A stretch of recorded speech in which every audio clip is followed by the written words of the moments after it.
mengurangkan harga rumah mampu milik antara RM50,000 hingga RM180,000.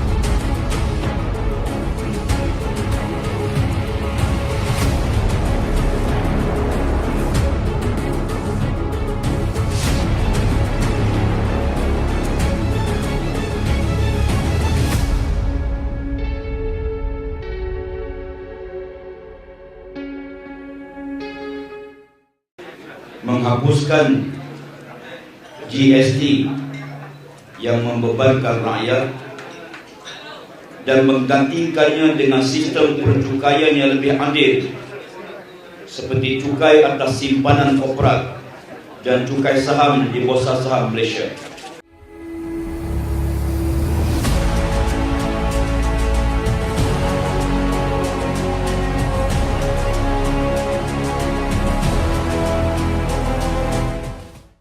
Menghapuskan hutang peminjam PT-PTN yang sedia ada